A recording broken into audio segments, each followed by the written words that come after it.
여러분 안녕하십니까? 오늘도 주님의 은혜와 위로가 여러분과 함께 하시기를 바랍니다. 오늘은 요한계시록 3장 1절로 6절까지에서 하나님께서 마지막 시대에 세상의 교회들을 대표하는 7개 교회에 보내신 말씀들 가운데 5번째 교회인 사대 교회에 보내신 말씀을 살펴보기 원합니다. 하나님께서는 이 편지들을 통해서 각 교회들의 실상을 밝히 드러내시고 그들의 잘잘못을 세밀히 지적하심으로써 마지막 시대의 교회들로 하여금 어떻게 그날을 준비해야 하는지에 대해서 참고해야 할 사항들을 빠짐없이 가르쳐 주셨습니다. 마치 학생들이 며칠 뒤에 있을 기말 시험을 앞두고 시험을 준비할 때 남은 시간을 아껴서 각 과목들의 핵심 내용을 요약하고 정리하듯이, 그리고 좋은 성적을 기대하듯이 하나님의 자녀들로 하여금 지금까지의 삶을 돌아보고 그날에 부족한 것이 무엇인지를 찾아서 채우고 넉넉히 준비하는 시간들로 삼도록 해 주신 것입니다. 그렇기 때문에 사도 요한은 계시록 1장 3절에서 이 예언의 말씀을 읽는 자와 듣는 자와 그 가운데 기록한 것을 지키는 자는 복이 있나니 때가 가까움이라고 했던 것입니다. 오늘은 살았다 하는 이름은 가졌으나 죽은 자라는 제목으로 말씀을 나누겠습니다. 1, 2절입니다. 사대교회 사자에게 편지하라. 하나님의 7영과 7별을 가지신 이가 이르시되 내가 내 행위를 아노니 내가 살았다 하는 이름은 가졌으나 죽은 자로다. 너는 일깨어 그 남은 바 죽게 된 것을 굳게 하라. 내 하나님 앞에 내 행위의 온전한 것을 찾지 못하였노니 내가 내 행위를 아노니 내가 살았다 하는 이름은 가졌으나 죽은 자로다.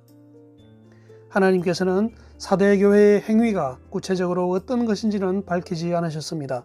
그러나 그 행위가 도대체 어떠했길래 살았다 하는 이름만 가졌지 실상은 죽은 자라고 하셨겠습니까?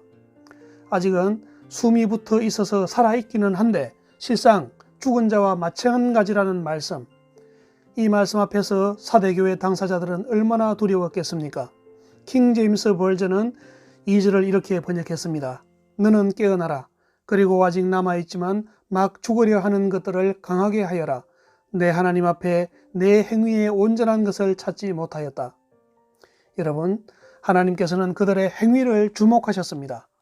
사전에 보면 행위라는 단어는 사람이 어떤 의지를 가지고 행하는 짓, 또 분명한 목적, 동기를 가지고 사려, 선택, 결심을 거쳐 의식적으로 행하는 인간의 의지적인 은행이라고 설명을 합니다. 여러분, 주께서는 친히 편지를 보내실 정도로 사대의 교회를 사랑하셨습니다.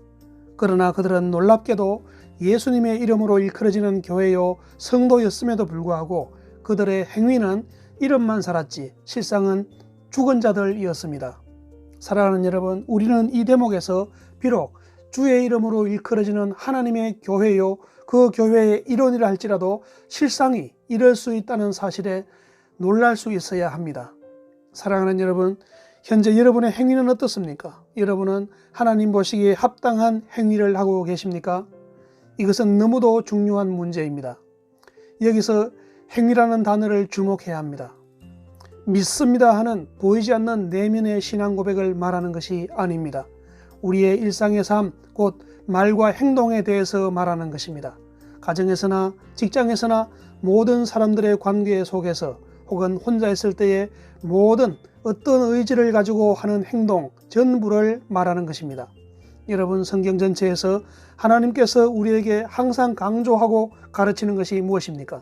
하나님은 주의 자녀들에게 하나님을 믿고 사랑하고 의지할 뿐 아니라 하나님을 사랑한다면 마땅히 그에 걸맞는 행위를 해야 한다고 말씀하십니다. 이것은 단순한 권면을 넘어서 명령입니다.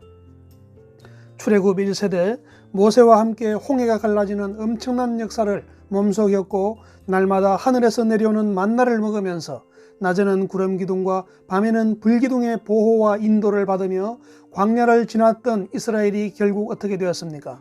참으로 안타깝고도 두렵게도 그들은 입으로는 하나님을 높이면서도 행위로는 바알과 다른 우상들을 숭배하고 음행을 한 결과 하나님은 그들 모두를 광야에서 멸망시키셨습니다. 하나님을 믿고 행위로 순종했던 여호수아와 갈렙, 그리고 당시 어렸던 출애굽 2세대 외에는 단 한 명도 가나안 땅에 들어가지 못했습니다. 구약의 이스라엘 역사에서 남유다와 북이스라엘은 또 왜 멸망했습니까?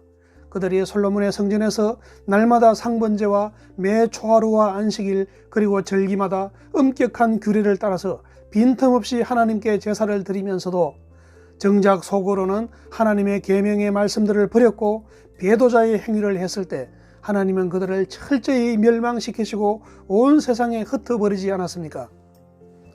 바로 사도의 교회가 이와 같았던 것입니다. 하나님을 믿고 섬기는 형식은 있었으나 실상 그들의 마음은 오히려 반하나님 반율법적이었습니다. 생명력 없는 신앙 고백은 요란했지만 진실된 순종은 없었습니다. 여러분, 하나님은 무엇이나 과하게 말씀하시는 분이 아닙니다. 내가 살았다는 이름은 가졌으나 죽은 자라는 무서운 말씀은 전능하신 심판주께서 공정하게 평가하고 선언하신 1점 틀림없는 문자 그대로의 진단이고 판결문입니다. 그렇지만 하나님께서는 사대교회를 아직은 사랑하시고 불쌍히 여기시기 때문에 그들에게 그 남은 바 죽게 된 것을 굳게 하도록 이제라도 정신을 차리고 바른 행위를 하도록 마지막 경고를 해 주신 것이었습니다.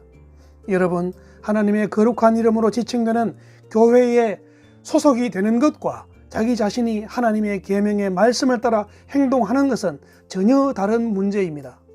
디도서 1장 16절에 저희가 하나님을 시인하나 행위로는 부인하니 가정한 자요 복종치 아니하는 자요 모든 선한 일을 버리는 자니라 하였습니다.